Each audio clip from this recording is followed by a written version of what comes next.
Hello, folks. Welcome back to SOC Experts channel. My name is Anand Guru, and I'm here to help you get your first cybersecurity job.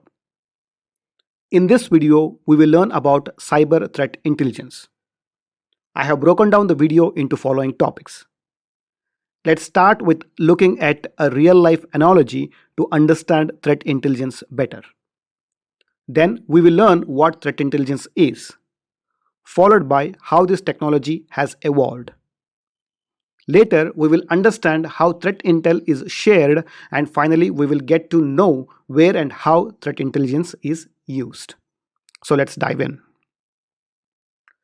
Consider this beautiful city. Isn't it beautiful? By the way, anyone knows which city it is? If you know, then comment below. Anyways, moving on, consider a city like this is terrorized by a gang of robbers. They have looted more than 10 houses in past 1 month and they are still not caught.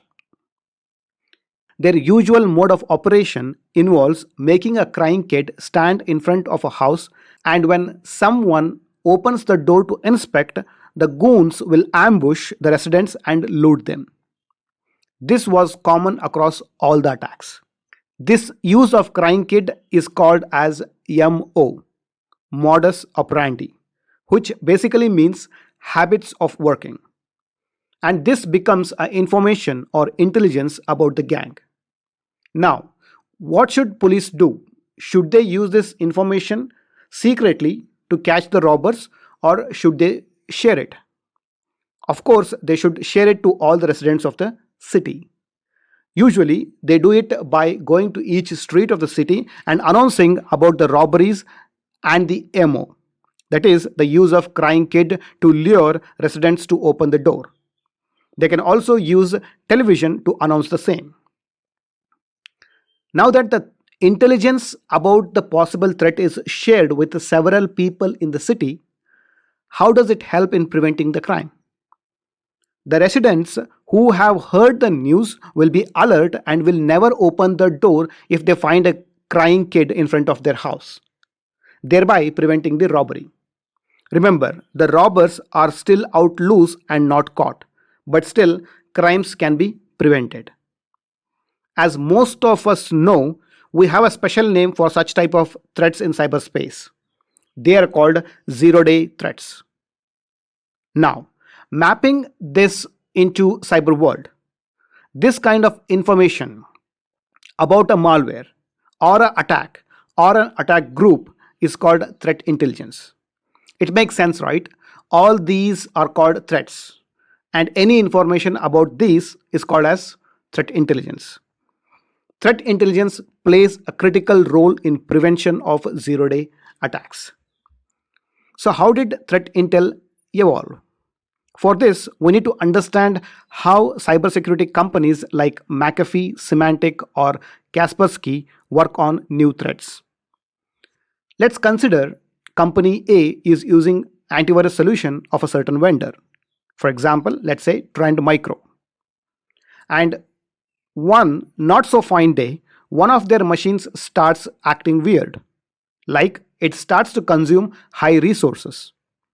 When the administrator inspects the issue, he finds that one process is eating up all the CPU and memory. Upon further examination, it is identified as a malicious program, that is, a malware. Yes, it happens. Even after having a good antivirus with latest signatures, zero-day malwares still infect the system. That's why the vendor companies usually have a process through which they ask the customers to submit these new malware samples. In this case, the company A's admin takes the sample, zip it with a password, and sends it to Trend Micro Labs. The password protection is to ensure the malware does not run automatically. Depending on the criticality of the issue or what kind of support you have subscribed to, the analysis of the file may take between 2 hours to 2 weeks, because there are more than 100,000 new malwares created every day. Once the analysis of the malware is done, the vendor develops the signature and put it to testing. Now, testing is a critical part of the process, as the vendor has to ensure the new signatures does not detect any good file as malicious. After thorough testing, the signatures are put onto the update server through which it will be distributed to all the customers. The problem with this process is the delay in developing and testing the signature. Consider the new malware was submitted on 1st of April and it was picked up to analyze on the same day. Then the labs might take another day to develop the signature and one more day to test it. By the time it reaches the update server, it might be 3 to 4 days. That is, the new malware will stay 0-day for quite few days. Before proceeding any further, let us also take a closer look at what happens during malware analysis. The file name is identified, a hash is derived out of the file, and through various static and dynamic analysis techniques, the behavior of the malware is studied. Let's say this particular malware is a spyware designed to download a payload from an IP address 68.49.100.123, and it looks for sensitive data on the machine, copy that data, and finally send a mail to the email address badguy@gmail.com.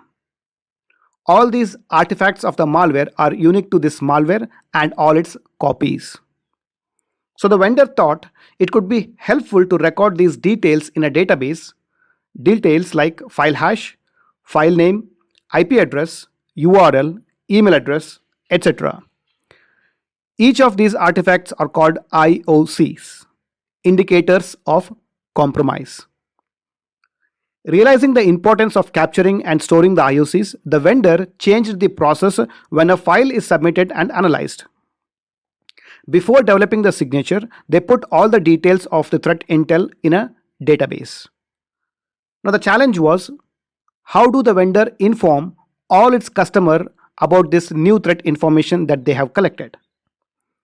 So they modified their antivirus to work in a little different way. That is, they implemented another level of check in the product. Anytime a file appears on a machine, the AV kicks in and scans the file with the latest signatures, just like the way it always did. If no match is found, instead of assuming to be a clean file, the AV will query to check if the threat intelligence has the hash of the file in its database. If it is found, then this is a 0-day malware and the AV will delete the file. If it is not found, then it would let it run. Use of threat intelligence became so effective that today almost all technologies like firewall, IPS, web gateway, email gateway, and SIM solutions use them to detect and prevent 0-day threats. So, with this background, let's define threat intelligence again. It is the knowledge that allows companies to prevent or mitigate cyber attacks, especially the 0-day malwares or exploits. Technically, threat intelligence is a database of indicators of compromise, and most of the vendors sell it as a subscription-based service. And who are these vendors? There are both open source as well as commercial threat intelligence. Few of the popular open source threat intelligence include abuse.ch, OSINT, stands for Open Source Intelligence, threatsfeed.io, autoshun.org, and malwaredomainlist.com. The commercial list include IBM X4 Exchange, Anomaly ThreatStream, Palo Alto Network Autofocus, FireEye Eyesight Threat Intelligence, Recorded Future, etc. US government also releases threat intelligence about threats that impact national security through its website uscert.gov. And Government of India does it with certin.org.in. Alright, we have now learned that threat intel is an excellent solution to combat 0-day threats. But how do we exchange or share threat intel with other tools or partners or any other entities? To address this problem, industry has developed two protocols. One is STIX, Structured Threat Information Expression, and the other one is TAXII, Trusted Automated Exchange of Indicator Information. STIX is the language and serialization format used to exchange cyber threat intelligence, whereas Taxi is a transport mechanism. STIX states the what of threat intel, and Taxi defines how the information is relayed. To understand, one can imagine STIX as a method of packaging and Taxi as a vehicle carrying the package. This is how STIX format looks like. The useful information is placed here. The first one carries the IP address that is involved in threat, and the second one carries the hash value. If the information is so simple, why complicate it with such complex formats? This is because STIX standardizes the way we express threat intel. When something is standard, we can easily automate. STIX and Taxi are machine readable and can easily be automated. How do we consume threat intelligence? We can do so by integrating threat intel feeds with the preventive technologies like firewall, antivirus, proxy, email gateway, IPS, etc. We can also feed threat intel to SIEM solutions for monitoring and detection of zero-day threats. Security analysts in SOC use tools like IP void, VirusTotal, URL void during analysis of an alert. We can also use threat intel to pull ad hoc reports to see if the organization has been hit with a zero-day malware. I hope the content in this video was informative. Please like and share the video, and more importantly, leave an encouraging comment. If you're watching this as a part of SOC Experts SOC Analyst training, complete the associated assignment. Thanks for watching. See you again in other videos.